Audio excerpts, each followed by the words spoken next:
Om Vasudeva Sutam Devam Kansachanuramardanam Devaki Paramanandam Krishnam Vande Jagadgurum. So last week we did not have this class. We had a Swamiji from India who gave 2 talks on Saturday and Sunday. So we'll continue with this concept which we were discussing a week before, that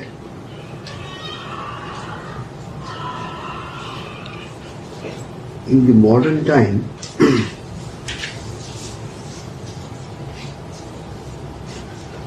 the study is taken up, but the subject matter could be age-old and medium of expression or the medium of study could be different by different countries. And then if the language in which study is done is not popular among people, or rather is not widely spoken or widely used, then those concept of study also is not popular.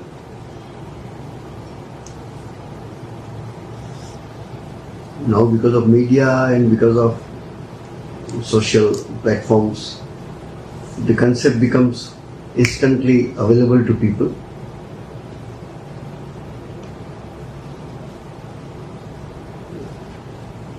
Unknowingly, a big, it's not an incident, but it's a process or became part of our culture. That what I always say, that no one in this room is either British or American or Australian. Still we conduct the class in English. Same thing happens with regard to the study.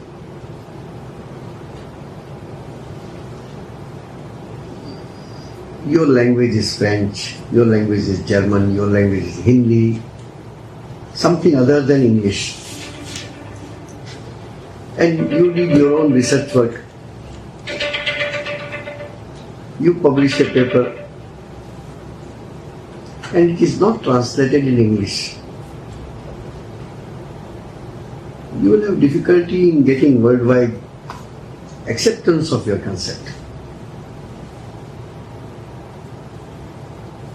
This what has happened in the last few hundred years, especially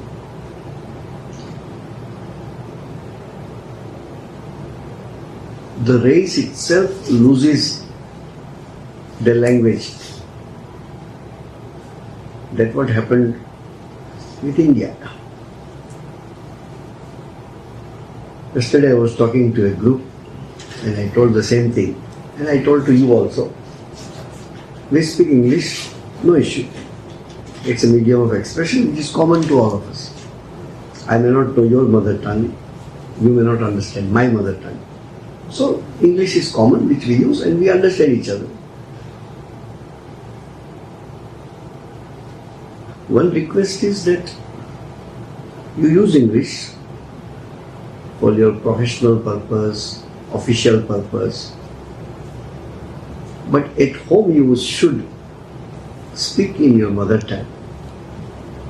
You should utilize the vernacular of the place where you are born or the culture which you are born. Because Swami Vivekananda said in one place that It is language which carries the culture.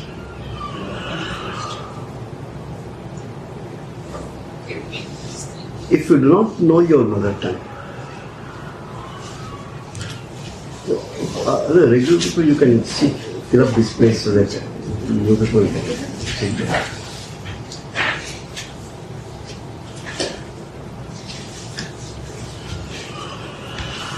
But if you do not know your mother tongue,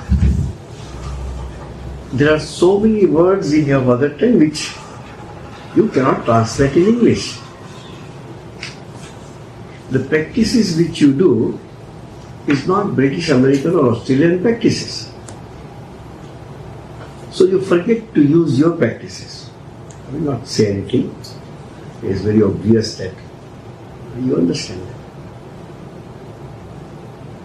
Slowly, you are practicing, you think, superstition, outdated, meaningless,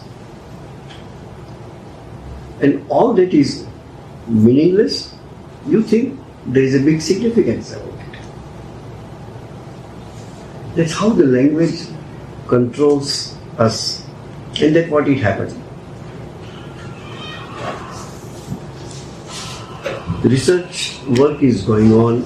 People do start understanding this concept, that how important is the language.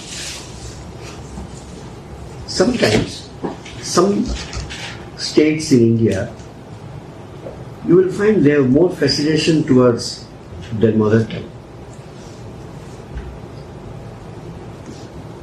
If two people of the same language meet together, they don't think too much about who are the outsiders, and they start speaking in their language. It's not blame, it's a love for the language, or unknowingly you start ignoring the common language, which again we say it is not courtesy. I start speaking her in Bengali when none of you understand Bengali, and I keep on continuous speaking. So you say it doesn't have courtesy. And that concept is very well accepted, that it is out of courtesy to talk. Correct? What about this concept? That because we do not know Sanskrit, all that is written in Sanskrit, you consider as a old, outdated scriptures. But there was no other language of expression at that time.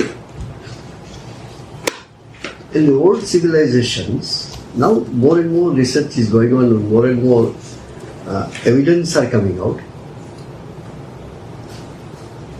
Other than Indian and Chinese civilizations,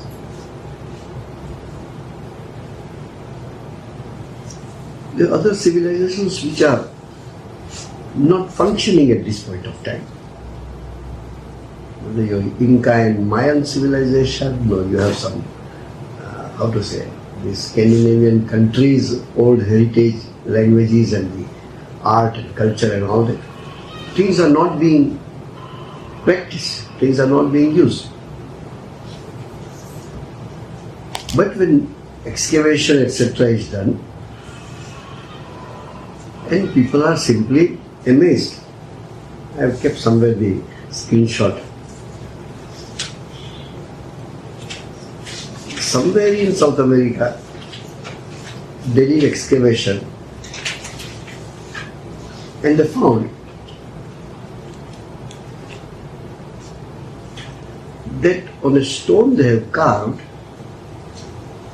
a symbol of the sun, and there are small or big size of rounds. How that small or big size of rounds are exactly in 9 number? Carbon dating says that that artwork, that sculpture is more than 5,000 years old. That means 5,000 years old, that culture had the knowledge that sun and 9 planets exist.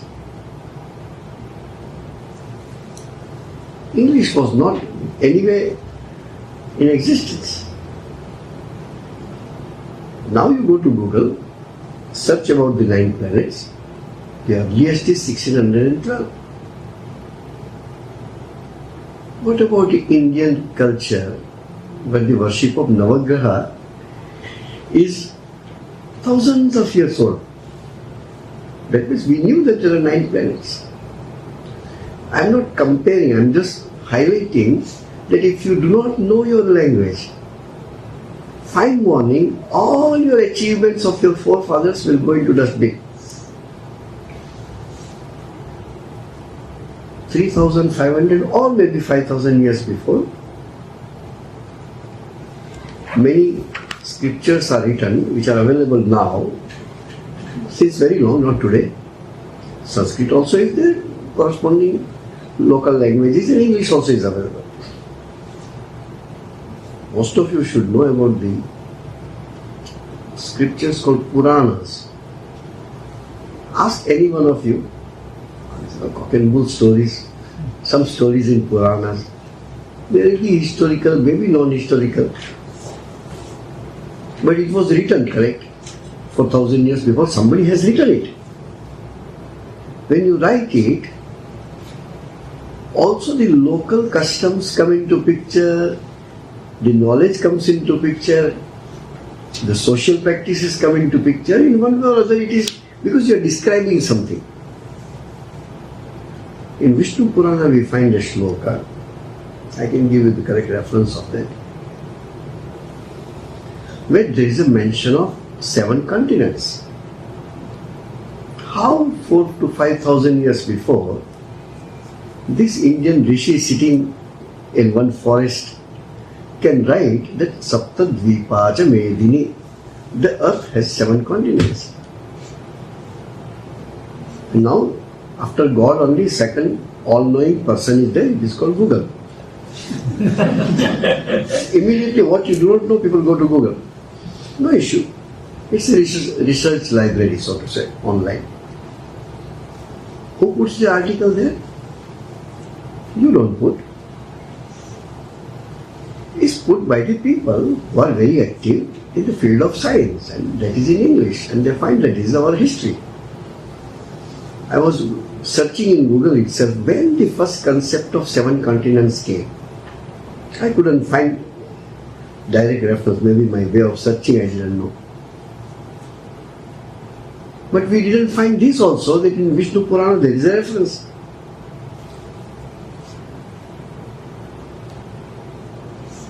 In our traditional songs we have this expression,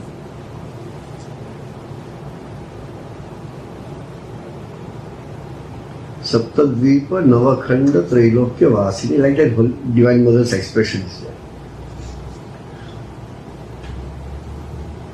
So this concept did exist. Sheer ignorance of your own language. Look at that. I'm not here to prove any supremacy or anything, no, not from that point of view. But if you say that Wright's brothers invented aeroplane in the beginning of 20th century, and we all gulp it without salt. Nothing wrong. We don't have a proof that aeroplanes existed earlier. Proof means we don't have any aircraft. But what about the 3,000-year-old reference? The Rama took a chartered flight from Sri Lanka to Ayodhya after rescuing Sita. Okay, it was imagination. That why even that imagination didn't come in other cultures? To imagine also you should have something in your hand, no? Eventually all the inventions, what we do in science, is nothing but copy of the nature. We saw the birds flying. Can I fly? We saw fish swimming under the ocean. Can I also swim? I can't see that star properly. Can we have something by which I can see the star more clearly? I don't see here. Can I have some instrument by which the minute things which could be here could be seen? So you extended the capacity of your senses. I can't see very far, so I put specs. I can't read properly, I put specs.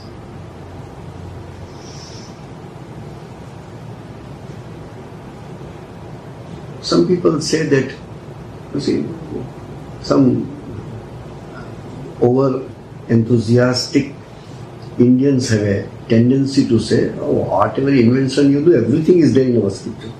That is too much to say, unless you can prove it. But that is true. The word Vimana was there 2000 years before. That Rama with Sita flew from Sri Lanka to Ayodhya, and that also description is there. From that flying object, Rama is showing to Lakshmana, can you see the Prayagraj below? This description also is there. So Lakshmana says, yes, I remember we crossed the Ganges river there. And still I have to believe that there was no aeroplane. It's okay. There are thousands of things, I'm telling you. If you want, I can give correct details, but I don't use my bites of my brain to memorize many things. Maybe it is there in the books I can find. In Tamil Nadu there is a temple. Now as soon as I use the word temple, you think it is a Hindu architecture in which a particular god or goddess is worshipped. That's called temple. If I say church, simple meaning is it's a Christian structure where people worship Jesus or Mother Mary. These are our established ideas. And you don't think of going out of the box and think about anything. Temple was a place to express your science, your mathematics, your ideas on geometry, your ideas on whichever field of science you have, and they just engrave it on the walls of the temples. So there is one old temple, maybe 1,200 to 1,400 years old, and there are a lot of sculptures, designs are there. So people go and say, "Wow, beautiful." Then they found that every square is depicting one constellation or one nakshatra or something. It's okay. So the knowledge of nakshatra is there, and which 7 star makes this and 8 stars or 4 stars make this constellation. What different names you put.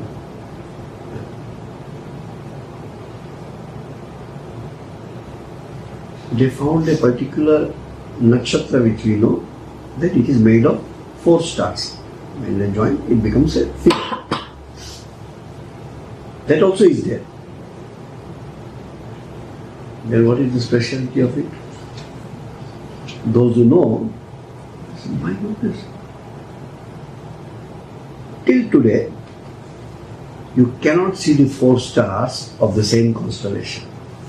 You see only 2 stars. With telescope you see 4, and then the constellation becomes full. 1,200 years ago there was no telescope. How did they know that there are 4 stars involved in this nakshatra? That means they knew that there are 4 stars. That means they had some scientific way of seeing the farther stars and could count and depict. And with same science we are using till today. If somebody opens the almanac, Panchangam, you say, must be very old timer. Other day, and you see Panchangam, there are few Pandits are still there. I asked one big scholar, I won't say the name, he came. He says, Swamiji, this Panchangam also, they depend on this scientific calculations that NASA publishes and ISRO publishes and all that. So I said, okay, you are a big scholar, I am not, so I have no right to argue with you.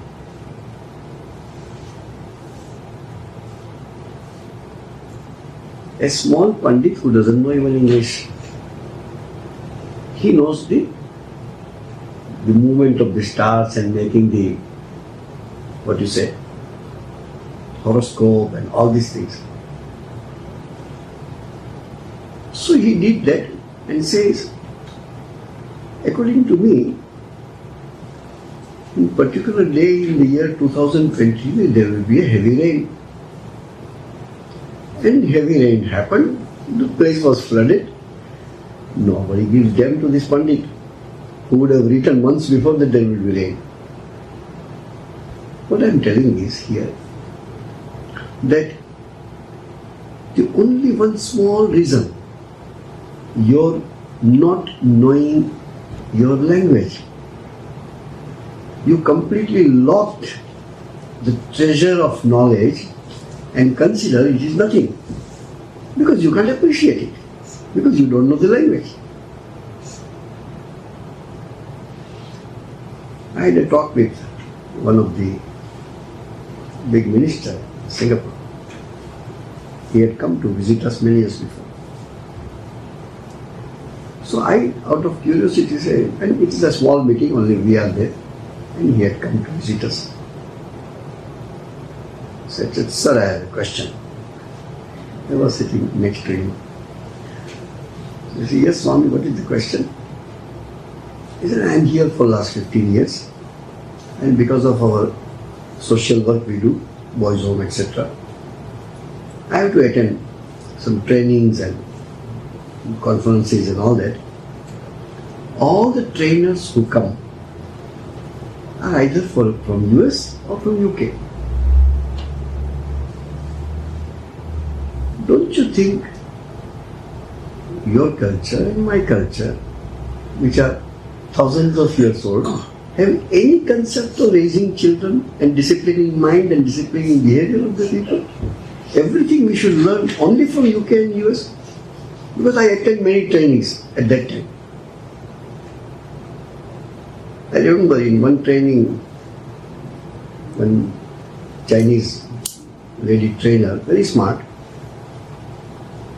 and it was a whole day training. She gave many examples, many quotations, many concepts. And believe me, all the examples and quotations were either by the European sociologist or by American or British. And I am the only person who has this irritation in mind. So I raise my hand and says, I have a question. He says, since morning you are talking, it's very interesting, very beautiful talks. Don't you have anybody in the Eastern world who can talk about this? All examples should come from West only, then only you can establish your knowledge. She was not prepared for this. No, I am not aware of. Because you do not know your language. Correct? Indian Gurukul system is thousands of years old, and great people have come out of that system. Everything is there, but it is in Sanskrit. The same thing this honorable minister told me. Then I was a little emotional, so I said, sir, your culture and my culture have produced so many great people, the West cannot think of it. So he said, what you say is correct. The only one mistake we have done, I am coming back to the same way we started. Whatever is yours is in Sanskrit, whatever is mine, it's in Mandarin. Whatever theirs is in English, and we all talk in English, we don't talk in Mandarin, we don't talk in Sanskrit. Just see. If you lose the language, you lost everything. You lost even scientific progress which you have done. Because everything is written. Today I was reading one book, I myself can't understand. All the concept of your geometry and mathematics and all that are in a shloka form. Even I can't understand because I have no that much knowledge of Sanskrit. And it is a pure. When I hear the words called Vedic mathematics and all that, I say, no, this is, some people think about it. No. Pythagoras' theorem is there and we all study it. If it is same thing given 3000 years before in Sanskrit, None of us can understand it. There are some people who, that also is again our slavery, unless the concept is endorsed by a Western scientist, we don't pay value to it. And this has become a practice. Because if he invents something, how is it possible that he invented? And here somebody is there, oh, he must be a great professor. He also is a professor, you know. No, but he is an Indian professor, he is a Chinese professor. He cannot have that knowledge. Somehow it has been gone to. I am not against any culture or something. But what I am telling is, it is our weakness that we don't study our languages. I say many times, you don't need to know many languages. Whichever language you are born in, you are habituated with. And see what is ancient scriptures written in that, in whichever field. There are many in every language. Only that you have interest in a particular aspect of literature, you read that.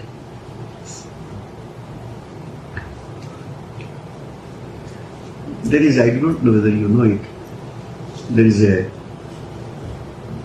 in Sanskrit what happens that same word is being used in different connotations.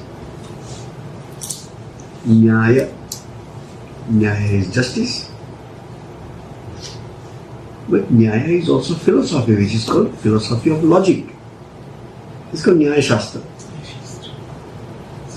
Again, another word, meaning of Nyaya, in Bengali we use that meaning, colloquial way, is this object is like this object. So this likeness of the objects is called Nyaya. And age-old literature, not religious literature, no scientific literature, common novels. Kalidas has written novels. How many years before? At least going to be 1,000 years. But his novels are in Sanskrit. So you don't pay heed to it. But those who study will say, there is no second writer have been born who can give in examples and similes what Kalidas can give.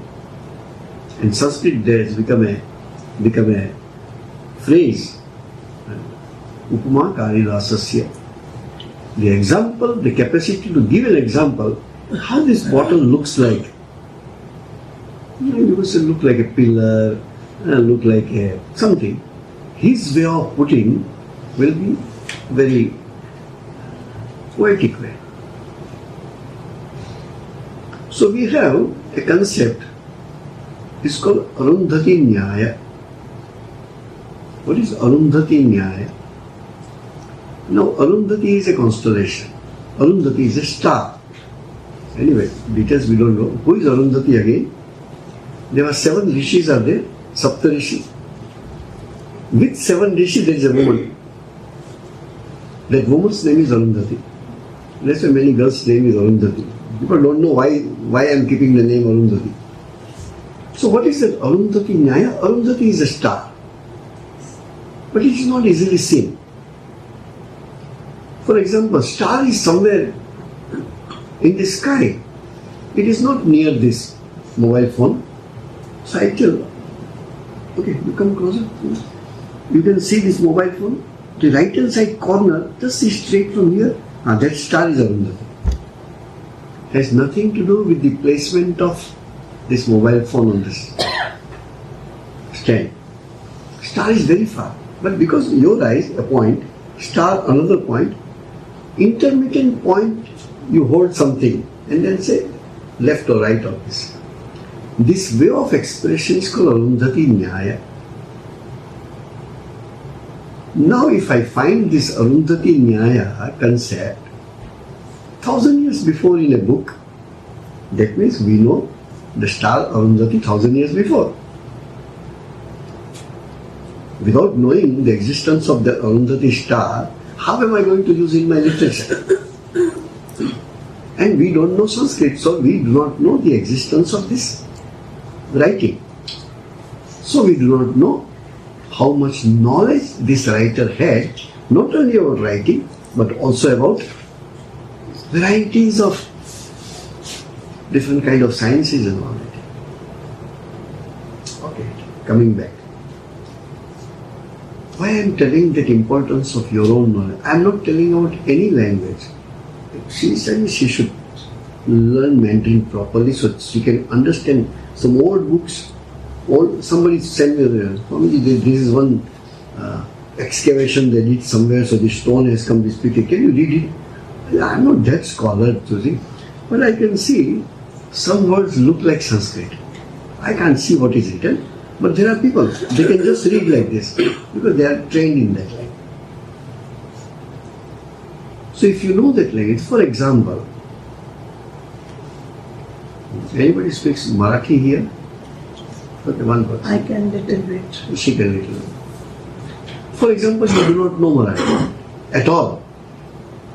You can speak, but you can't read or you have no interest in studying. Will you be able to appreciate Ganeshwari? No. How great Ganeshwarji was, can you appreciate him without reading Ganeshwari? And the problem is just not knowing your mother tongue. How much huge treasure you lose just because you do not know the language. No, nothing, just it didn't happen in my life. I have not read one line of English literature. Somehow it didn't come through my life.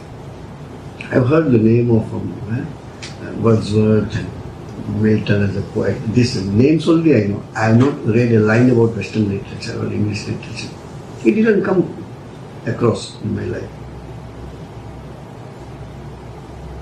Will I know anything what is written in their books?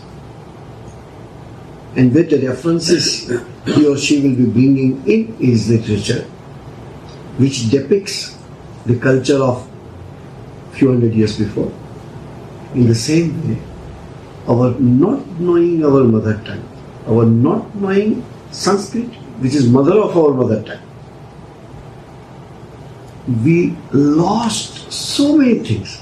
Even if it is in the library, none of you will be able to read a line just because you don't know the language. How poor it is, you tell me. That you have a treasure, but you don't know how to access it. And you have heaps of books in other language, there is nothing much to get wisdom out of it. So, go to Google and find the study of psychology, which we are going to do here. Somebody has sent me a video. So there are many young people who are now understanding this fact. So if you go to Google, there is a name of a American psychologist called Benjamin Rush. He is considered as the father of psychology. Then what about Dhyayato Vishayan Punsa Sangasteshu Dhyayate Sangat Sanjayate Kamaha Kamakrodo Vijayate. If you are attached to an object, what happens to that? Your mind gets concentrated in that because you are attached to it. Everything becomes secondary. When you take a picture with your mobile phone, so you see, no, the moon is not clear because the lens doesn't know that you want to take picture of a moon. So you touch the moon. So immediately you will find other objects becomes little blur and moon becomes main object of your photograph. This happens in a normal phones. That same thing happens in our mind.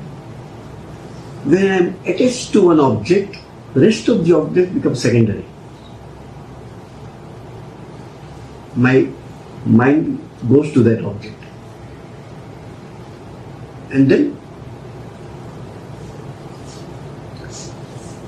slowly, when you see an object, and because of your past impression in your mind, experience of your mind, you are attracted to that object. All things we do, because we are all human beings and this is human psychology. You go to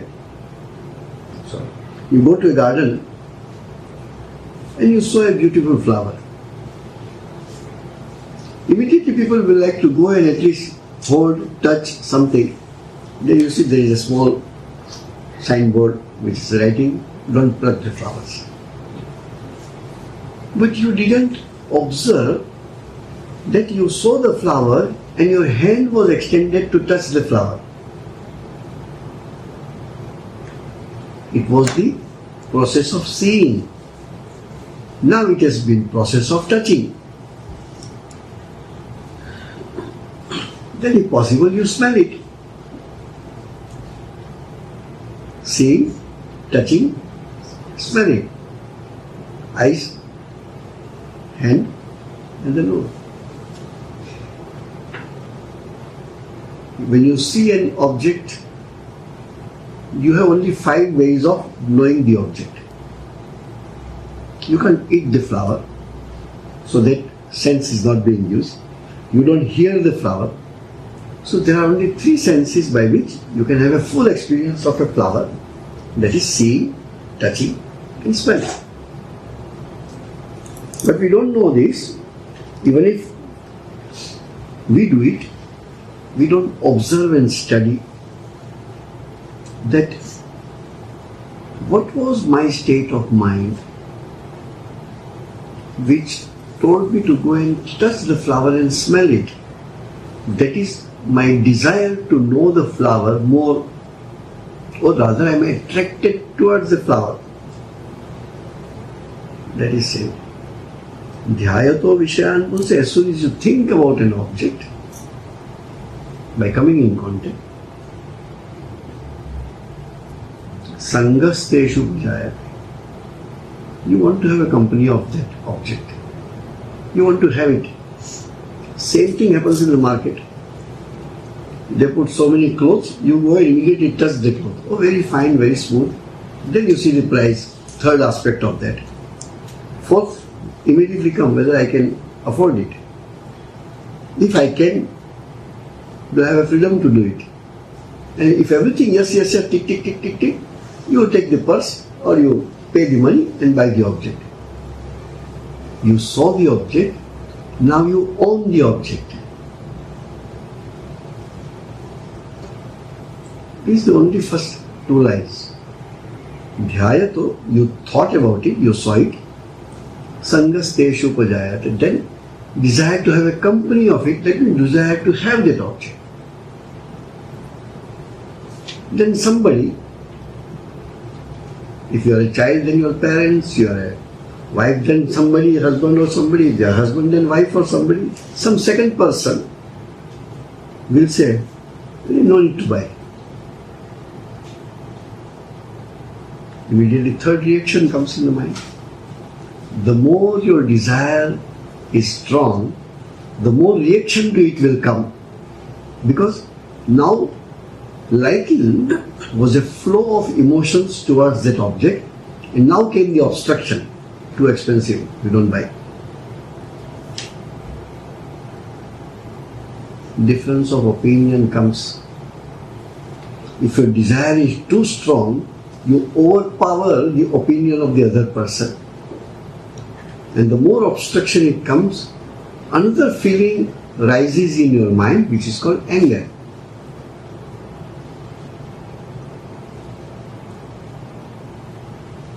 Before anger also they put one more point.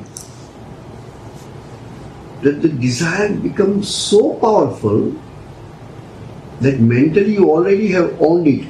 It's a matter of transaction now. It is called Kama, the desire. This has nothing to do with spirituality, correct? There is a practical working of the mind.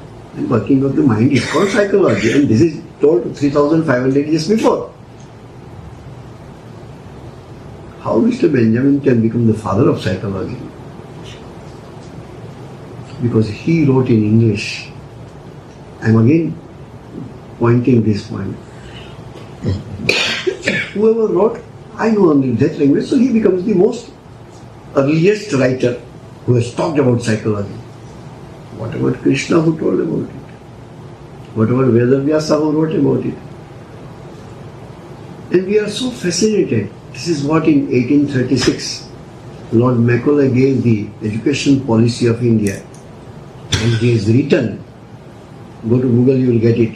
And he has written, with this education, only by face this race will remain Indian. But their choice will be English choice. 1836. And he is successful. He is successful.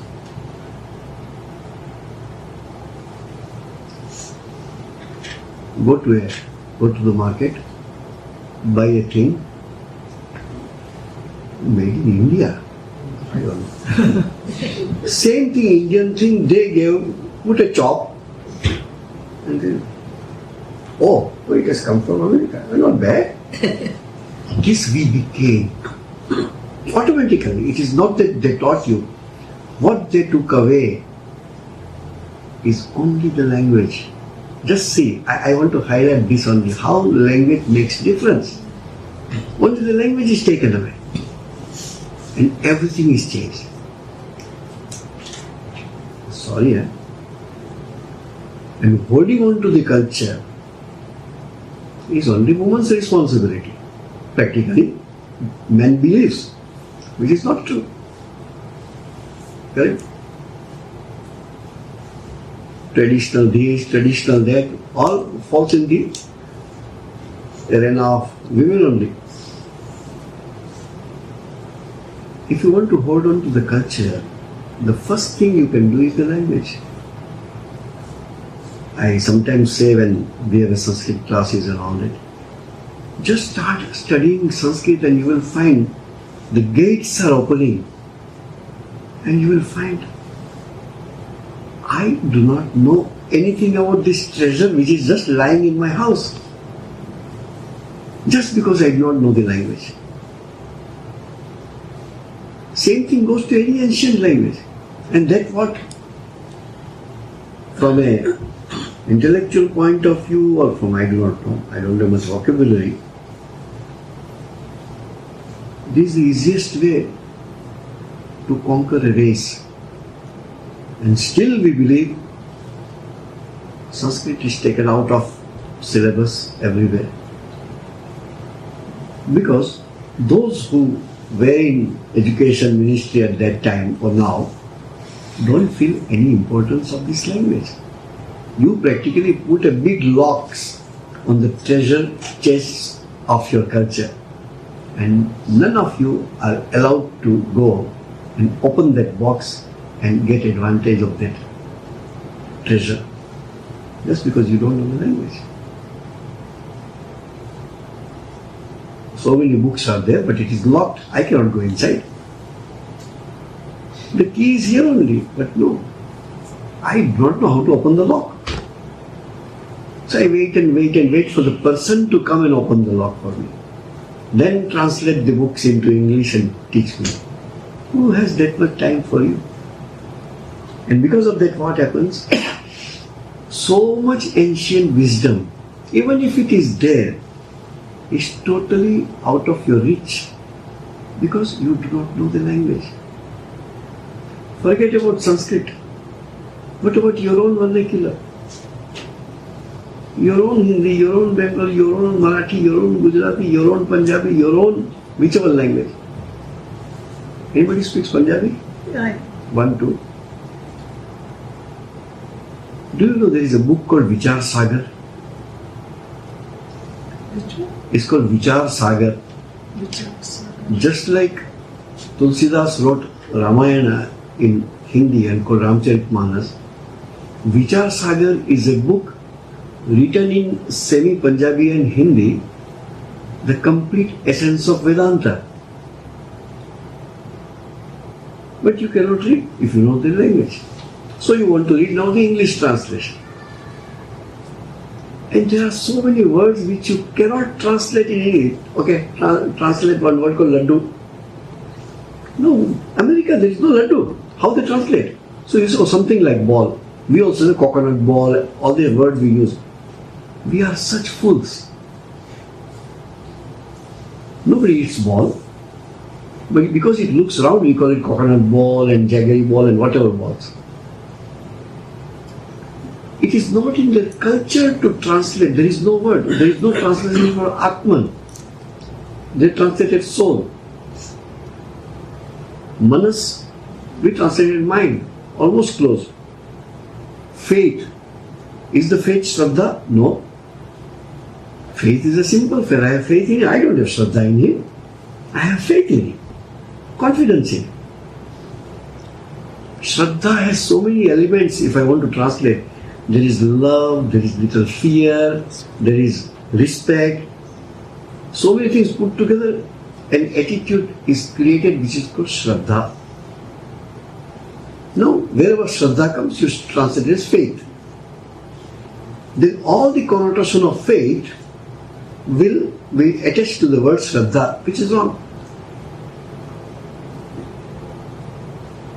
Many times it is said, Swami Vivekananda says in one place, read Bhagavad Gita, not the translation of it. Because when it is, I also use translation, not that I don't. But if I know little Sanskrit, let me go back to the original. And if I can give you 10 translations of the same shloka. And everybody uses the different English words for it, according to their understanding. So which is closest, or which is the real translation? You don't need to read the translation, you just understand that word directly. Best will be through your mother tongue because it is closer to Sanskrit. Then you will find how lame you are in approaching the scriptures. How many of us can read scriptures without translation? Even sometimes difficult for me if there is no Hindi or other few languages of translation.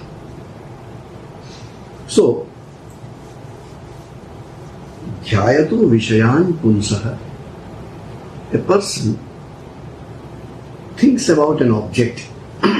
Thinks means as soon as you come in contact, whether you see it, whether you touch it, whether you taste it, smell it, you come in contact. There are 5 ways of coming in contact with any object of the world. You are sitting inside this body, right? Through eyes you see the world. Through skin you touch the world. Through ears you hear the sound of external world. Smell. So these are 5 ways of knowing this external world. And you come in contact with one of the senses or 2 or 3 of the senses. So the objects, not only objects, but the charm of the object comes to you. In that you put your imagination into it. Anyway, eventually it's an object. So you think about an object. Once you think, most of the objects we are neutral. We don't have liking or a disliking for it. Most of the objects. Millions of things we see. Do you think you are attracted to everything? No. Do you think you are repulsive to everything? No. Few objects, you immediately, nice flower. Oh, beautiful drawing. Oh, nice building. But you come in contact with thousands of things every day. Something, so smelly. So repulsion is there. But most of the objects you are unconcerned.